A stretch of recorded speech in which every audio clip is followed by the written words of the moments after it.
And this once again shows that neither deconfliction nor the notorious system of notifications are working. We regret that our Security Council colleagues, with a rare exception, are unable to summon the courage to talk about this. The Western parties are particularly hypocritical. They play be mute when there's a need to provide a frank assessment about what is transpiring with the Palestinians. For if we were talking about any other state, they would vociferously condemn such attacks. And today, instead of, on the eve of 7 October commemoration, instead of discussing the situation in the Strip during high-level week, our Western colleagues are zealously engaged in the PR for the Ukrainian president who has overstayed his term. I hope you understand how hypocritical your words will sound today under such circumstances. Mr. President, given the active military operations and the permanent pressure from the West Jerusalem authorities, humanitarian personnel find it difficult to deliver humanitarian assistance, the entry of which remains a separate problem. All of the information from humanitarian structures show that there is an absence of any meaningful progress in this regard. The most important artery for the delivery of cargo, the Rafah crossing, has been closed. The initiative to establish a sea corridor, the Cyprus floating dock, collapsed. Humanitarian workers unanimously speak about the woeful shortage of food, fuel, medicines, but they also talk about the obstacles created by Israel and the frequent denials for the conduct of humanitarian operations. For example, in August, according to UN data, the number of denials doubled as compared to July. Clearly, the routes open today from Jordan, Egypt, and Israel do not allow for the necessary volumes of humanitarian assistance to be provided for. Essentially, today, the average daily threshold and capability is now 70 goods, whereas prior to the crisis, 70 trucks rather, whereas prior to the crisis in Gaza, approximately 500 trucks traveled through there each day. The figures speak for themselves. If this situation continues, then these developments may result in the cessation of UN operations in Gaza. And in this case, more than 2 million Palestinians will face death. This is not a figure of speech. This is a real prospect, and we cannot allow this to happen. The Council has an obligation to do everything possible to prevent this from happening. And part of the Israeli establishment has clearly demonstrated an interest specifically in this happening. The UN Security Council has the necessary tools for this. What is lacking is the political will in the U.S. and their satellites. Essentially, everything that the United Nations, all that the UN can credit itself with is the ongoing campaign to vaccinate children from polio. We hope that the humanitarian pauses for vaccinations will function. At the same time, there's no point today in emphasizing these efforts because the polio situation is but one of the multitude of problems that the population of the Strip continues to encounter. Under the circumstances of the complete devastation of the sanitation and health system in the Strip, at any point there can be an outbreak of other communicable diseases. In Gaza, the regular vaccines have virtually been depleted. These are vaccines for tuberculosis or immunization from diphtheria, tetanus, and whooping cough. These have been depleted. The patients with grave chronic diseases have critical shortages of such medicines as insulin, and these patients are doomed. The need to deliver basic medicines to Gaza is something which needs to be urgently addressed. And Israel, as far as we can understand, as far as we can see, is not amenable to ameliorating the situation.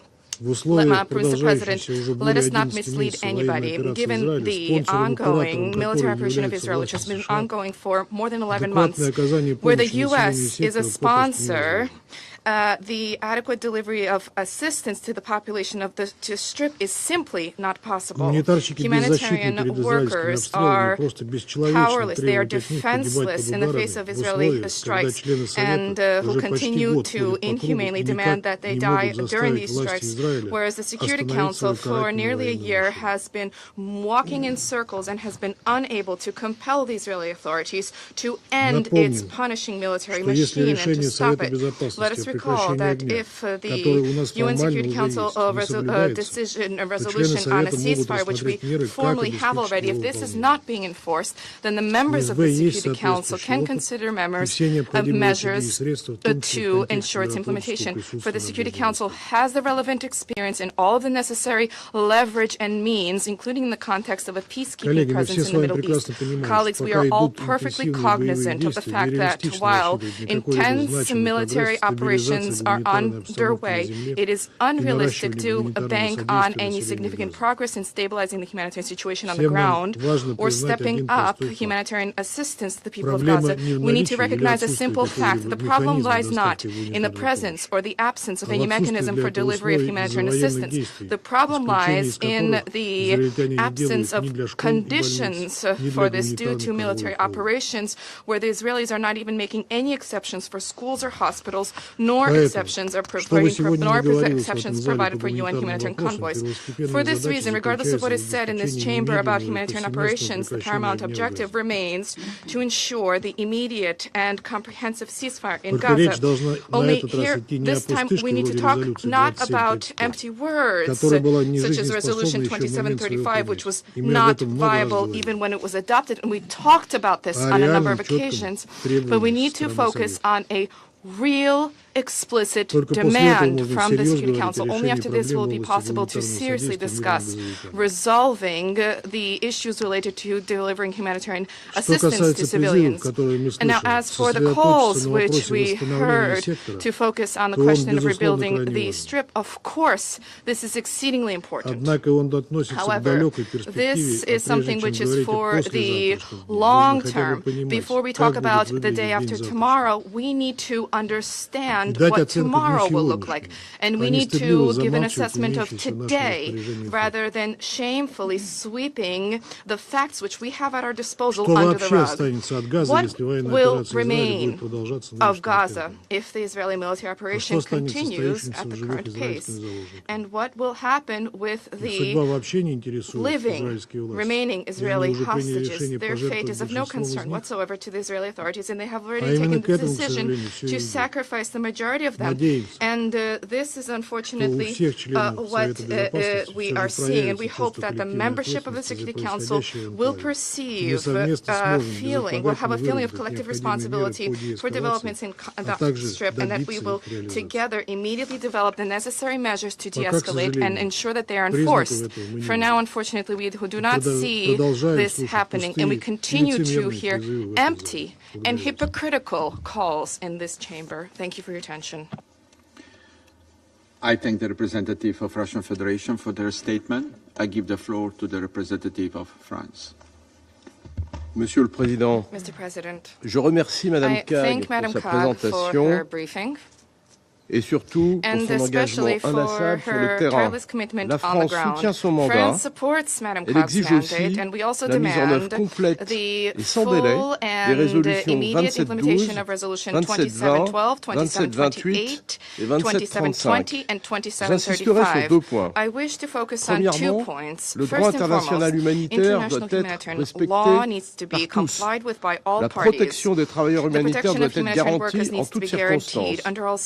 La multiplication des incidents à leur encontre est intolérable. Des mécanismes de déconfliction doivent être mis en place. Le bon déroulement de la campagne de vaccination contre la polio montre que c'est possible. Il est essentiel de lever les obstacles à l'aide. Tous les points d'accès doivent pouvoir être utilisés alors que les populations civiles de Gaza sont en situation d'urgence absolue. La Cour internationale de justice l'a exigé. Les marchandises qui entrent dans Gaza doivent correspondre à la réalité des besoins et parvenir à leurs bénéficiaires. Il existe encore de trop nombreuses restrictions quant aux objets et denrées qui peuvent entrer dans Gaza, en particulier pour les infrastructures de santé, mais aussi pour l'eau et l'assainissement et le traitement des déchets. Les Nations Unies et les acteurs humanitaires doivent pouvoir recevoir les équipements leur permettant should be able to d'agir have sur le terrain. access to La equipment France that allows them to appelle operate on enfin the ground. à la libération And France lastly de tous calls les for the otages. release of all Deuxièmement, hostages. nous devons redonner Second, we have an un obligation horizon aux to populations de restore Gaza. a Un horizon cessez-le-feu for the immédiat et people of Gaza. permanent An est immediate indispensable. lasting Mais nous ceasefire devons is également, indispensable. dès à présent, But also we have a en lien duty avec les at pays de this la moment région, in créer conjunction les with conditions de la countries in the region. We need to reconstruction establish avec des projets de conditions for relèvement recovery with précoce pour early rétablir les services de recovery base. La projects France to restore soutient le basic travail de la services.